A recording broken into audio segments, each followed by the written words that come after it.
ಮಾತನ್ನು ಕೇಳು, ಈ ರತಿಯ ಕರವನ್ನು ಬಿಡು. ನನ್ನ ಮಾತನ್ನು ಕೇಳಿ ಅವಳನ್ನು ಲಗ್ನ ಮಾಡಿಕೊಡು. ಇವಳ ತಂದೆಯನ್ನು ಹತ್ತಿಸಿ ಇವಳನ್ನು ದುಃಖಕ್ಕೇನು ಮಾಡುವುದೇ ಸಾಕು. ನನಗೆ ಎದುರಾದರೆ ನಾನೇನು ಮಾಡುವೆನು ಹೇಳು? ಅಣ್ಣಯ್ಯ, ಅಮ್ಮಯ್ಯ, ರತಿಯ ಮನ್ಮಥನ ಸತಿ ಪತಿಗಳನ್ನು ಬ್ರಹ್ಮಲಿಖಿತವಿರುವುದು. ಗಂಧ ಎಂಬ ಕೌಳಿಗನು ಬ್ರಹ್ಮಲಿಖಿತ ಇರುವುದು. ಈ ಚಿಕ್ಕ ಪೋರೆಯಾದ ರತಿದೇವಿಯನ್ನು ಗೋಳಾಡಿಸುವುದು ನ್ಯಾಯವಲ್ಲ ಅಣ್ಣ ರಾಜಾದ್ರಿಗಣ್ಯ.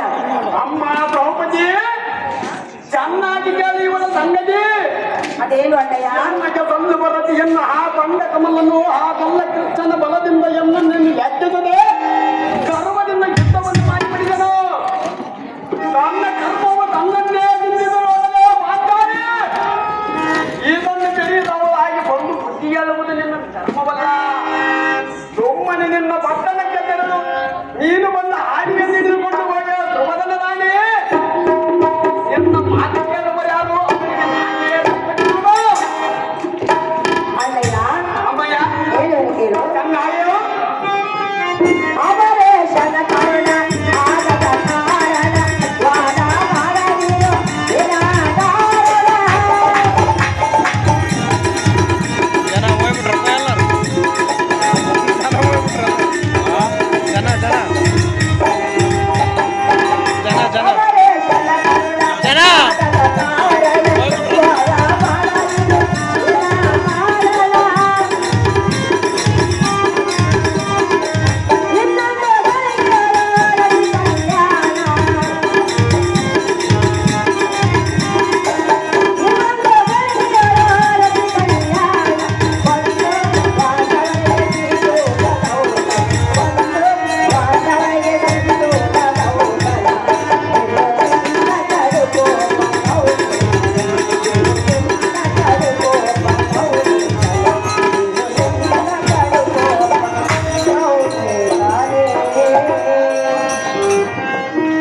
ಕುದುರೆ ಯಾಕೆ ಅಣ್ಣಯ್ಯ, ಅಮ್ಮಯ್ಯ, ಈ ರತಿಯು ಮಾನವಿಗೆ ಸತಿಯ ಹೊರತು ಅನ್ಯ ಪುರುಷರಿಗೆ ಸತಿಯಾಗುವುದಿಲ್ಲ. ಅಲ್ಲಯ್ಯ, ಅಮ್ಮಯ್ಯ, ನಿನಗೆ ಕರಮುಗಿದು ಬೇಡಿಕೊಳ್ಳೆನ್ನುವ ರತಿಯನ್ನು ಗೋಳಾಡಿಸುವುದನ್ನು ಬಿಟ್ಟು ಬಂದ ದಾರಿని ಹಿಡಿದುಕೊಂಡು ಹೋಗುವ ಅಣ್ಣ ರಾಜಾದ್ರಿಗಣ್ಯ.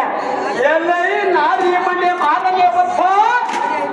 ಈ ಧರಣಿಯಲ್ಲಿ ಈ ರತಿದೇವಿಗೊಂದು ದಾರಿಗೆ ಸಿಗಲಿಲ್ಲವನ್ನು ಹೇಳಿದೆಯಾ? ಅಯ್ಯೋ ಎಲ್ಲ ಎಲ್ಲರವಾದ ಮಾತುಗಳನ್ನು ಆಡಿದ ಬಣ್ಣ ಬಂಡೆ. ಎಂತ ಮಾತುಗಳನ್ನು ಎಲ್ಲನ್ನು ಆಡಿದರೆ ನಿನ್ನ ನಾಡಿಗೆ ಎತ್ತು ಬೈದು ಆಡಿದರೆ ನೋಡು. ಸುಮ್ಮನೆ ನೀನು ಬಂದ ಪಟ್ಟಣಕ್ಕೆ ತೆರಳು ಬಣ್ಣ ಬಂಡೆ. ನೀನಾವ ಗಣವಂತೆಯನ್ನು ನ್ಯಾಯ ಹೇಳಲಿದ್ದ ಬಂದೆ ಕಾಂತಾಲಿ ಬಿಡುವುದಲ್ಲ ನೋಡಿ ಈ ಬಾರಿ. ಅಣ್ಣಯ್ಯ, ಅಮ್ಮಯ್ಯ, ಸುಮ್ಮನೆ ಒಂದೇ ಹಠವನ್ನು ಹಿಡಿಯಬೇಡ. ನೀನು ಒಂದೇ ಆಟವನ್ನು ಹಿಡಬೇಡ. ಅವಳನ್ನು ನನಗೆ ಲಕ್ಕ ಮಾಡಿಕೊಡು. ಅಣ್ಣಯ್ಯ, ಅಮ್ಮಯ್ಯ, ಒಳ್ಳೆಯ ಹೆಣ್ಣನ್ನು ಒತ್ತಾಯ ಮಾಡುವುದು ನ್ಯಾಯವಲ್ಲ. ನಾನೇನು ಒತ್ತಾಯ ಮಾಡಿಲ್ಲ. ಅವಳನ್ನು ಲಗ್ನ ಮಾಡಿಕೊಟ್ಟರೆ ಸುಖವಾಗಿ ನೋಡಿಕೊಳ್ಳುವೆನು. ಮನ್ಮಥನೇ ತನ್ನ ಗಂಡ ಎಂದು ಮನದಲ್ಲಿ ನಿರ್ಧಾರವನ್ನು ಮಾಡಿಕೊಂಡ್ರವಳು. ಅವಳ ಗಂಡ ಎಂದು ನಾನು ಮನದಲ್ಲಿ ನಿರ್ಧಾರ ಮಾಡಿಕೊಂಡಿರುವೆನು. ಅಣ್ಣಯ್ಯ, ಅಮ್ಮಯ್ಯ, ಈ ಚಿಕ್ಕ ಗೋರಿಯನ್ನು ಗೋಳಾಡಿಸುವುದು ನ್ಯಾಯವಲ್ಲ. ಇವಳ ಕರವನ್ನು ಬಿಟ್ಟು ಹೊರಟು ಹೋಗುವ ಅಣ್ಣ ರಾಜಾದ್ರಿಗಣ್ಯ. ಎಲ್ಲೇ ಹೆಣ್ಣೆ ಗಂಡ ಗಂಡದ್ದೇ ಅಣ್ಣ ಎಂದು ಬಣ್ಣದ ಮಾತುಗಳನ್ನು ಆಡಿದರೆ ಜನರಿಗೆ ಅಂತಃಕರಣೆ ಹುಟ್ಟುವುದಿಲ್ಲ ನೋಡು. ಆ ರತಿ ಎಂಬ ದಿನಕ ದಾರಿ ಮಣಿಯನ್ನು ಬಿಡುವುದಿಲ್ಲ, ನಿನಗೆ ಕೊಡುವುದಿಲ್ಲ, ನಿನ್ನೆ ಎಂದೆಂದಿಗೂ ಲಕ್ಕುವುದಿಲ್ಲ ನೋಡು.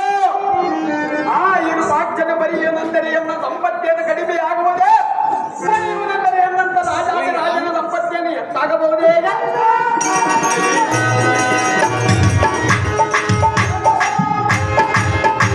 ಆ ಮತಜಂಗಮನಾದ ಬರೆಯುವುದೆಂದರೆ ನನಗೆ ತೆಗೆ ಬರುತ್ತಿರುವುದಲ್ಲೇ ಮುತ್ತಲೇ.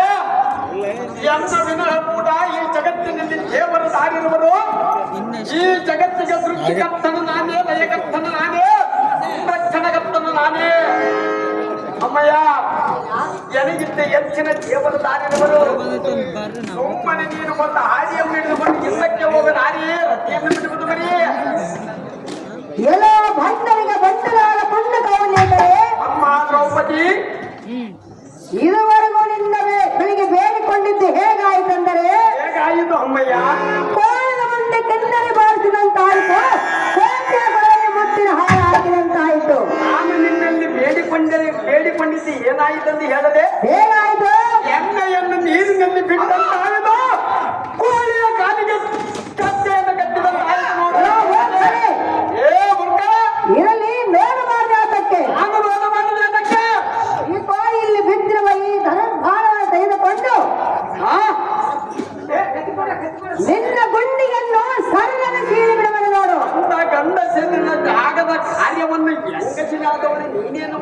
ತಂದೆಯನ ಪಾತಕ ಮುಗಿಸಿ ಬಿಡಲು ನಿನ್ನ ಜಾತಕ. ಎಲ್ಲೇ ಎಲ್ಲೇ ಕಂಡ ಕಂಡಂತವ ಮಗಳಿದ್ದರೆ ನಿನ್ನ ಕೈಗಾಲಗಳು ಬಿಡಲು ಭೂಮಿಗೆ ದುಮ್ಮನ ಬಳಿದು ಬಿಡಿ ಬಂದು ನೋಡು. ಎನ್ನ ಗಂಡಂದಿಯರ ಸಮೀಪಕ್ಕೆ ಕಲಿಜೇರಲಿ ಎಂಬ ಮುದ್ದಿನ ಕಟಾರಿ ಮನೆಗೆ ಗಂಡನನ್ನು ಕಾಂಚನಗೆಂದು ಸೇವೆಯನ್ನು ನೋಡಿಸುತ್ತಿದ್ದರೆ ಎಂದು ರಾಜ್ಯಗಳ ಕಂಡ ಎತ್ತಂಡ ವೈರಿಗಳ ಮಿಂದ ಬಾಪುಗೆ ಕೌಲಿಗೆ ನಮ್ಮ ಎದುರಿಲ್ಲದ ಮಾತ್ಸರ ಜಾಪ ಪಾಂಡಗಳ ಬಿಡಿದು ಯುದ್ಧಕ್ಕೆ ನಿಲ್ಲುವುದಕ್ಕೆ ಯುದ್ಧವೊಂದರೆ ನೀನು ಮಾಡಿಕೊಂಡಿದ್ದೀರಲ್ಲ 5 ಮಂದಿ ಪದೆಯರ ಕೂಡ ಯುದ್ಧವನ್ನು ಮಾಡುವ ಆಟದ ಯುದ್ಧವಲ್ಲ. ದ್ರೌಪದಿ ನಡೆಯಬೇಕಾದರೆ ನೀನು ಮಾಡಿಕೊಂಡಿರುವ ಗಂಡಂದಿಯರ ಏಕಾಂತ ಕೋಣೆಯಲ್ಲಿ ಮಾತ್ರ ಇದನ್ನು ಅರಿದು ಬಯಲಿಗೆ ನಡೆಯುವುದಲ್ಲದೆ ಇದೊಂದು ತಿಳಿದು ಸುಮ್ಮನೆ ಒಂದಕ್ಕೆ ಹೋದರೆ ನಿನ್ನ ಮರ್ಯಾದೆ ಉಳಿಯುವುದು. ಎಲ್ಲ ಮಾದರಿಯನ್ನು ಕೊಟ್ಟದ ಖಡ್ಗದಿಂದ ನಿನ್ನ ಕಡಿದು ಬಿಡುವೆನು. ದ್ರೌಪದಿ ಎಂಬ ರಾಣೆ ರಾಮನಾಥದಲ್ಲಿ ಬಲೆ ಬಲೆ ಬಲೆ ಬಲೆ ಬಲೆ ಬಲೆ ಜಾನೆ. ಏ